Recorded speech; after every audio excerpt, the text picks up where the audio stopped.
Assalamualaikum warahmatullahi wabarakatuh. Salam guru profesional PPG 2021 lulus 100%. Apa kabarnya sedulur-sedulur Citra Green semuanya? Semoga senantiasa sehat selalu dan semoga senantiasa dalam lindungan Tuhan Yang Maha Kuasa, Allah Subhanahu wa Ta'ala. Pada video kali ini akan saya sampaikan tentang hal-hal yang harus dipersiapkan sebelum PPL atau praktik pengalaman lapangan atau praktik pembelajaran PPG 2021 angkatan 1, 2, dan 3 dilaksanakan. Nah, terkait dengan hal tersebut terlebih dahulu senantiasa saya berdoa semoga sedulur semuanya senantiasa dalam keadaan sehat, dalam keadaan tanpa kurang suatu apapun, dan semoga senantiasa selalu dijauhkan dari balak bilahi, didekatkan dengan rezeki, dijauhkan dari berbagai macam gangguan penyakit, dan didekatkan dengan yang namanya duit. Oke guys, langsung saja terkait dengan ada apa hal-hal yang harus dipersiapkan sebelum praktek pengalaman lapangan atau praktek pembelajaran dilakukan. Yang pertama yaitu kita berdoa dulu. Tentunya di persiapan ini kita berdoa kepada Tuhan Yang Maha Kuasa, kepada Allah Subhanahu wa Ta'ala, agar dalam pelaksanaan praktik lapangan, pengalaman lapangan atau praktik pembelajaran yang akan kita lakukan senantiasa mendapatkan kemudahan dan juga diridhoi oleh Tuhan Yang Maha Kuasa, Allah Subhanahu wa Ta'ala, dan semoga juga diberikan kelancaran dan tentunya bisa lulus dengan nilai yang maksimal. Kemudian langkah yang kedua yaitu bahwa kita perlu koordinasi dengan kepala sekolah, dengan wali kelas, dengan siswa atau peserta didik dan pihak-pihak lain yang nantinya akan dilibatkan untuk penyampaian perihal kegiatan PPL yang akan kita lakukan. Jadi tentunya koordinasi ini penting ya guys. Jangan sampai pada waktunya deadline nanti kita harusnya sudah mulai action, namun justru malah kita belum berkoordinasi dengan kepala sekolah, dengan wali kelas, atau bahkan mungkin dengan siswanya. Jadi segala sesuatunya kita persiapkan sebelum deadline hari tanggal yang sudah ditentukan. Kemudian langkah yang ketiga tentunya kita perbaiki RPP maupun RPL berdasarkan masukan dari dosen penguji dan juga baik penguji 1 maupun penguji 2 pada saat ujian komprehensif. Nah, ngomong-ngomong tentang ujian komprehensif, tentunya saya sampaikan selamat kepada peserta PPG semuanya karena jenengan semua, sedulur semua sudah lolos sampai dengan ujian komprehensif. Semoga untuk kedepannya semakin diberi kemudahan dan diberi kelancaran. Nah, terkait dengan RPP atau RPL ya, bagi guru BK ini ada RPL atau rencana pelaksanaan layanan. Kalau guru mapel adalah RPP, rencana pelaksanaan pembelajaran. Ini tentunya ketika kita melaksanakan ujian komprehensif, kita kan sudah ada masukan dari dosen, dan bahkan ketika kita peer teaching juga sudah ada masukan dari dosen. Nah, ini RPP ini kita perbaiki lagi sesuai dengan masukan yang sudah dosen berikan. Kemudian yang keempat atau langkah yang keempat adalah siapkan alat dan media yang akan digunakan pada saat PPL. Alat media ini tentunya mengacu pada RPP atau RPL yang sudah kita buat. Kalau di RPP atau RPL yang kita buat di situ ada proyektor, kemudian ada laptop, kemudian mungkin jaringan internet, kemudian bahan presentasi, mungkin alat yang lain misalkan ada self-help ataupun LKPD. Ini tentunya harus kita persiapkan sebaik mungkin agar apa pada saat pelaksanaannya nanti kita sudah tidak mengalami hambatan-hambatan. Nah, oke, berbicara tentang PPL, ini adalah bagian dari tahapan yang harus kita selesaikan, di mana PPL ini adalah merupakan tahap menjelang akhir dari kegiatan PPG 2021.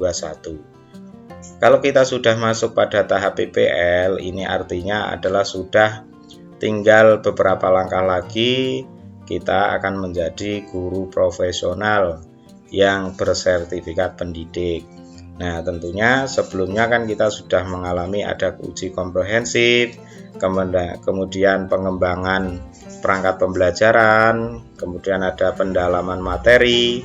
Nah, ini tentunya sudah dilalui oleh masing-masing Bapak Ibu guru sekalian. Oke, terkait dengan kegiatan PPL ini, tentunya nanti setelah kegiatan PPL ini selesai dan kita dinyatakan lulus, masih ada langkah berikutnya yaitu UKIN ya, atau uji kinerja, yang ini akan dilaksanakan selama 4 hari. Kemudian ada UP, ini akan dilaksanakan selama 2 hari. Baru kalau kita sudah lulus UKIN dan UP, kita bisa berhak mendapatkan sertifikat pendidik. Langsung ke tahapan PPL atau praktek pembelajaran, bahwa sebagai syarat untuk mengikuti tahapan PPL adalah kita harus sudah lulus uji komprehensif. Bagi teman-teman yang belum lulus, jangan berkecil hati, tetap berjuang, semoga di uji komprehensif ulang atau remedi semoga lulus ya. Kemudian pada tahapan PPL praktek pembelajaran, tahapan yang pertama, jadi kita selama 31 hari akan melaksanakan tahapan PPL atau praktek pembelajaran di sekolah induk atau sekolah masing-masing. Nah, sebenarnya untuk kegiatan PPL ini hanya ada 3 kegiatan yang akan kita lakukan. Namun dalam penjabarannya tentunya dari ketiga kegiatan ini sangat menguras waktu, tenaga, pikiran, dan mungkin juga biaya ya guys. Jadi meskipun hanya 3 kegiatan, namun kita harus tetap persiapan dengan baik. Kegiatan pertama yaitu kegiatan pendahuluan. Ini diawali dari preparasi dan koneksi.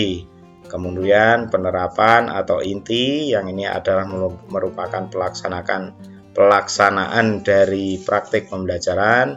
Dan kegiatan yang ketiga adalah penutup. Penutup ini adalah intinya adalah refleksi dan tindak lanjut. Jadi selama 31 hari itu nanti akan dibagi menjadi 3 sesi ya.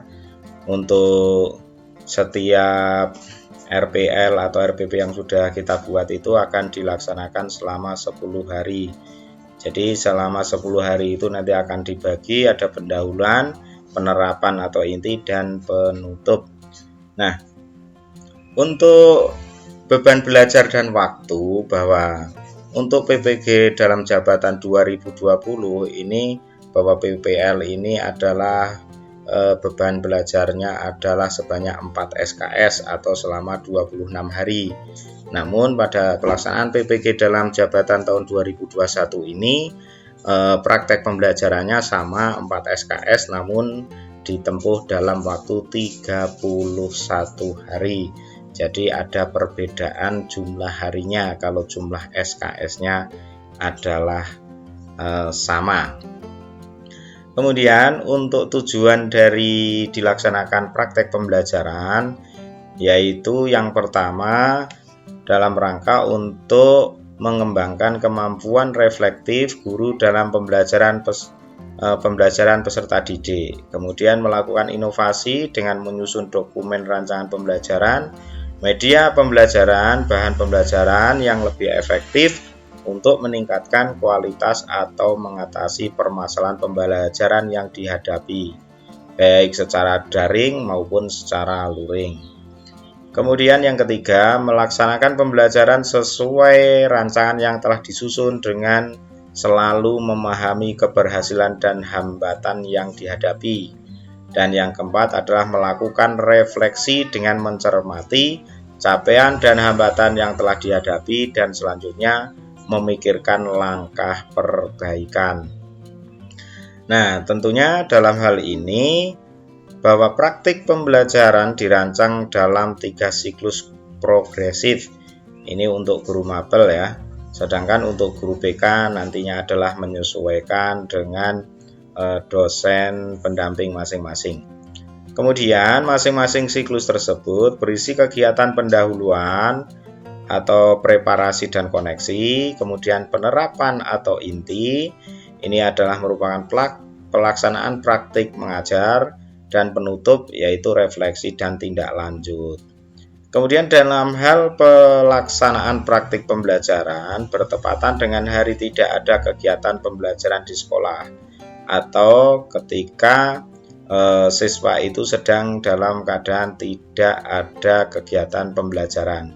Jadi kita harus mengatur waktu terkait dengan PPL yang kita lakukan karena hal ini tidak diperbolehkan menggunakan waktu efektif pembelajaran di sekolah.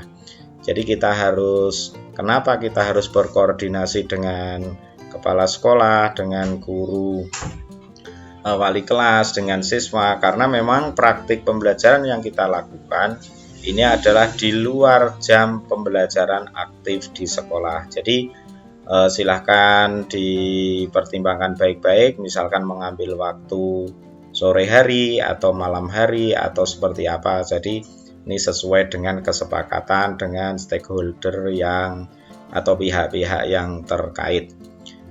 Nah, kemudian dari 4 SKS tersebut selama 31 hari ini ada 3 kegiatan ya yang dibagi 10 hari itu yang pada intinya adalah kegiatan tersebut bersifat mengulas. Jadi misalkan kita pembelajaran di 10 hari, kemudian nanti akan ada refleksi. Dari refleksi itu nanti akan ditemukan kelemahan, kemudian juga hambatan. Nah, nanti di pembelajaran yang yang siklus kedua ini diharapkan kita mampu mengatasi hambatan-hambatan yang ada, kemudian gangguan-gangguan yang ada, sehingga nantinya akan ketika siklus yang ketiga pembelajaran yang kita lakukan jauh lebih baik dari siklus 1, siklus 2, dan siklus 3. Nah, untuk aktivitas praktik pembelajaran untuk hari ke-1 ini dilakukan secara sinkronus sebanyak 7 jam pelajaran dengan video konferensi sekurang-kurangnya 3 jam pelajaran. Adapun aktivitas mahasiswa ini di pendahuluan, yaitu kegiatannya adalah preparasi kelas pembelajaran, yaitu penyiapan ruang kelas, sarana pendukung, platform untuk pembelajaran daring jika pembelajarannya harus dilakukan secara daring, dan berkomunikasi dengan orang tua, kemudian berkomunikasi dengan peserta didik, dan membuat grup WA sebagai pendukung untuk komunikasi. Kemudian yang kedua, bersama dosen pembimbing lapangan dan guru pamong, kita melakukan koneksi dengan mendiskusikan perangkat pembelajaran ke-1 yang telah disiapkan pada kegiatan perancangan pembelajaran. Ini untuk aktivitas mahasiswa.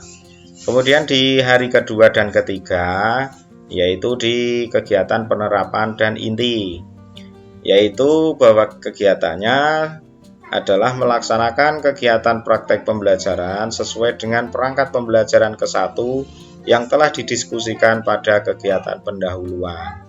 Kemudian yang kedua, melakukan perekaman kegiatan praktik pembelajaran dengan menggunakan perangkat yang sesuai dengan situasi dan kondisi dari masing-masing mahasiswa. Kemudian yang ketiga, secara mandiri mengobservasi dengan melihat kembali hasil rekaman pelaksanaan pembelajaran yang telah dilakukan. Jadi dari hasil kita melakukan perekaman, nanti kita lihat cara kita mempraktekkan pembelajaran, kemudian nanti kita evaluasi sehingga hasilnya kita bisa melaksanakan pembelajaran dengan lebih baik. Kemudian di hari keempat, aktivitas yang akan dilakukan yaitu mengisi jurnal mengajar dan kasus yang terjadi dalam pelaksanaan pembelajaran berdasarkan observasi hasil rekaman pembelajaran, meliputi kendala yang terjadi, kemudian ketidaksesuaian antara rencana dengan pelaksanaan, dan permasalahan yang timbul. Nah, ini nanti kita akan mengisi LK 3.1 yang telah disiapkan di LMS. Jadi pada kegiatan keempat ini nanti kita akan mengisi LK 3.1 untuk terkait dengan mengisi ataupun mengobservasi hasil rekaman pembelajaran yang telah kita lakukan. Kemudian untuk hari ke-5 dan 6 ini adalah bahwa mahasiswa nantinya dilakukan untuk melakukan editing terhadap hasil rekaman praktik pembelajaran dengan durasi maksimal 15 menit. Jadi dari hasil video konferensi yang kita lakukan, misalkan ada durasi 2 jam, kalau ketentuannya kan 3 jam pelajaran ya. Dari hasil 3 jam pembelajaran itu nanti kita edit sedemikian rupa sehingga video tersebut maksimalnya diputar selama 15 menit. Nah, untuk kategori pembuatan video ini, karena ini adalah maksimal, diusahakan kita tidak boleh melebihi dari batas maksimal ini ya guys. Nah, kalau kurang pun boleh, namun juga kalau saran saya jangan sampai kurang dari 10 menit. Jadi ya di antara 11 menit, 12 menit, 13 menit, 14 menit ini. Jadi jangan sampai melebihi 15 menit. Nah, hasil rekaman tersebut, hasil editing tersebut diharapkan sudah mewakili dari masing-masing RPP yang kita buat.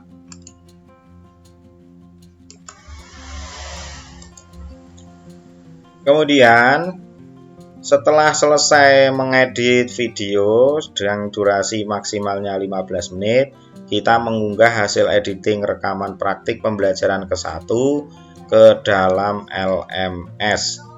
Kemudian di hari ke-7, yang akan dilakukan adalah konfirmasi kepada dosen pembimbing lapangan dan guru pamong tentang kelengkapan tagihan yang telah diunggah. Jadi kita melakukan laporan atau konfirmasi kepada dosen pembimbing lapangan dan guru pamong terkait dengan kelengkapan tagihan yang telah diunggah di LMS. Di hari ke-8 atau kegiatan penutup, yaitu refleksi dengan model keterencanaan 3 arah, konferensi ya. Jadi refleksi dengan model konferensi 3 arah, yaitu dari dosen, mahasiswa, guru pamong, dengan tahapan sebagai berikut. Yang pertama, mendeskripsikan secara ringkas terhadap jurnal mengajar dan kasus pada praktik pembelajaran yang ditemukan. Kemudian berdiskusi dan berkonsultasi dengan dosen pembimbing dan guru pamong untuk mengidentifikasi faktor-faktor penyebab terjadinya kasus. Dan yang ketiga adalah berdiskusi dan berkomunikasi dengan dosen pembimbing dan guru pamong untuk mengidentifikasi beberapa alternatif atau solusi atau tindakan yang harus dilakukan untuk penyelesaian kasus. Untuk hari ke-9, aktivitas yang akan dilakukan yaitu membuat daftar penyelesaian kasus, yaitu meliputi jenis kasus yang terjadi, faktor-faktor penyebab, dan alternatif solusi tindakan. Kemudian yang kedua, mengunggah atau mengupload daftar penyelesaian kasus praktek pembelajaran ke-1 ke dalam LMS. Dan di hari ke-10 bahwa ini kita akan ada kegiatan tindak lanjut dengan tahapan mengintegrasikan alternatif solusi tersebut ke dalam hasil perancangan pembelajaran kedua, atau kita mengintegrasikannya ke dalam rencana pelaksanaan pembelajaran kedua. Kemudian yang kedua, berdiskusi dan berkonsultasi dengan dosen pembimbing dan guru pamong untuk merevisi atau mereview kembali hasil perencanaan pembelajaran kedua, yaitu RPP kedua. Kemudian yang ketiga, mengunggah atau mengupload RPP kedua yang telah direvisi bersama dosen dan guru pamong ke dalam LMS. Nah, untuk aktivitas praktik pembelajaran di hari berikutnya di siklus kedua, yaitu di hari ke-11 sampai dengan 20, atau pelaksanaan praktek pembelajaran kedua, aktivitasnya adalah berulang sama seperti aktivitas pada praktik pembelajaran yang pertama. Dan begitu pula pada praktik pembelajaran yang ketiga. Ini adalah aktivitasnya adalah sama, berulang. Jadi ada hari 21, 22 sampai dengan 29 dan 30, ini adalah kegiatannya sama. Kemudian pada aktivitas praktik pembelajaran hari ke-30 dan 31, aktivitas yang akan dilakukan yaitu tindak lanjut dengan tahapan. Yang pertama adalah mengintegrasikan alternatif solusi tersebut ke dalam laporan singkat berisi rangkuman dari hasil kegiatan praktik pembelajaran ke-1 sampai dengan ke-3. Kemudian berdiskusi dan berkonsultasi dengan dosen pembimbing dan guru pamong untuk mereview kembali laporan singkat kegiatan praktik pembelajaran. Kemudian yang ketiga, mengunggah atau mengupload laporan singkat kegiatan praktik pembelajaran yang telah direvisi atau direview bersama dosen dan guru pamong ke dalam LMS. Itu terkait dengan kegiatan praktik pembelajaran selama 3 siklus yang akan dilakukan oleh mahasiswa peserta PPG dalam jabatan 2021. Ya, kemudian untuk tagihan kinerja untuk setiap mahasiswa ini akan ditagih LK sebanyak 7 LK. Kemudian pelaksanaan praktik pembelajaran sebanyak 3 kali dan video praktik mengajar sebanyak 3 buah. Sebenarnya untuk video praktek mengajarnya ini berbeda-beda cara pemahamannya ya. Untuk video durasi panjangnya ini sebenarnya ada 3 buah dan durasi pendeknya yang sudah diedit ini ada 3 buah. Jadi total keseluruhan video sebenarnya adalah ada 6 buah. Sementara untuk pelaksanaan praktik pembelajaran bagi yang jurusannya mapelnya adalah bimbingan konseling, ini untuk praktek pembelajarannya memang yang tertulis adalah 3 kali. Namun khusus untuk praktek mengajar atau konseling kelompoknya ini nanti akan dilaksanakan selama 2 periode. Jadi untuk periode pertama pengentasan konseling 1 siswa dan untuk hari keduanya pengentasan 1 konseling 1 siswa lagi. Jadi untuk Bapak Ibu, sahabat-sahabat semua, sedulur-sedulur semua yang jurusannya adalah bimbingan konseling, nanti videonya adalah sebanyak 8 buah. 4 buah video durasi panjang dan 4 buah video yang sudah diedit. Kemudian untuk penilaian skor akhir praktik pembelajaran ini akan hasil yang ke-1, hasil skor dari dosen pembimbing sama dengan rata skor P ditambah rata skor VPP plus rata skor AV dibagi 3 ya. Skor P itu adalah skor praktik pembelajaran, skor VPP itu skor video praktik pembelajaran, dan skor AV itu skor aktivitasnya. Kemudian untuk guru pamong, hasil skor guru pamong atau skor GB sama dengan adalah rata skor P plus rata skor VPP dan rata skor AV dibagi 3. Kemudian skor akhirnya praktek pembelajaran ini adalah skor DP ataupun dosen pembimbing ditambah skor guru pamong dibagi menjadi 2, maka akan ketemu nilai akhir praktik pembelajaran.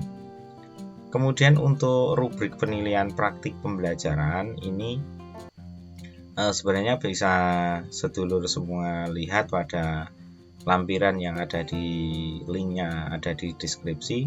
Namun tidak ada salahnya saya berikan gambarannya bahwa aspek yang akan diobservasi ini diantaranya adalah keterampilan membuka pelajaran atau layanan, keterampilan menarik perhatian dan memotivasi peserta didik, kemudian kedalaman dan keluasan materi termasuk tidak adanya miskonsepsi, kemudian kelengkapan materi atau kebulatan konsep, kebenaran konsep atau prosedur, keterampilan penggunaan metode atau model dan pendekatan pembelajaran.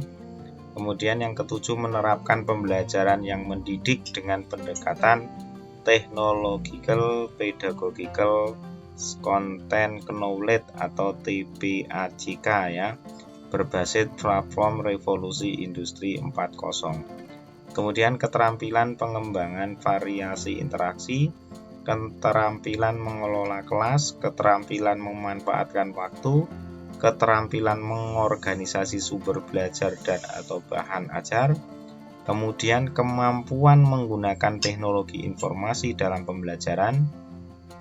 Yang ke-13 masih aspek yang akan diobservasi yaitu keterampilan menggunakan media pembelajaran. Kemudian yang ke-14 mengintegrasikan kemampuan critical thinking, kemudian activist thinking, reflective thinking, dan decision making ke dalam kegiatan belajar melalui inquiry based activities. Kemudian yang ke-15 volume dan intonasi suara, kemudian penggunaan bahasa yang baik dan benar, baik lisan dan tulis sesuai dengan mata pelajaran yang diajarkan, kemampuan mengembangkan cara berpikir tingkat tinggi atau HOTS, kemampuan menggunakan analogi atau metafora, kemampuan penggunaan komunikasi nonverbal atau gestur tubuh, kemudian kemampuan menciptakan suasana pembelajaran yang menyenangkan, kemudian kesantunan berpakaian atau berpenampilan, keterampilan melakukan penilaian proses, keterampilan melakukan penilaian hasil belajar berbasis HOTS, kemampuan memberikan penguatan atau reinforcement dan punishment, kemudian keterampilan menutup pelajaran. Ini untuk aspek yang akan diobservasi baik oleh oleh dosen pembimbing maupun oleh guru pamong. Kemudian rubrik penilaiannya untuk video praktik pembelajaran, nanti ada aspek-aspek yang akan dinilai dari video praktik pembelajaran yang kita lakukan. Di antaranya adalah kesesuaian tayangan dengan alur praktik pembelajaran. Jadi video yang kita kirimkan itu diharapkan sesuai dengan RPL atau RPP yang dibuat oleh masing-masing guru. Kemudian kelengkapan keterangan berupa teks, komposisi gambar, kualitas mixing audio. Ini diharapkan mixing audionya itu jernih, jadi mungkin tidak ada suara-suara yang bersumber dari luar kelas ya. Kemudian kejernihan audio, kejelasan artikulasi, kualitas pencahayaan, kemudian ketepatan durasi. Ini skalanya 1-5. Jadi aspek dari penilaian video praktik pembelajaran, aspek yang akan diobservasi adalah ada 8 hal. Kemudian untuk rubrik penilaian atau aktivitas pembelajaran, komponen yang akan dinilai ada LK 3.1, 3.2 sampai dengan LK 3.6. Kemudian ada juga LK 3.7. Kemudian untuk masing-masing dari mahasiswa nanti akan dibimbing oleh guru dosen lapangan atau dosen pembimbing lapangan dan guru pamong.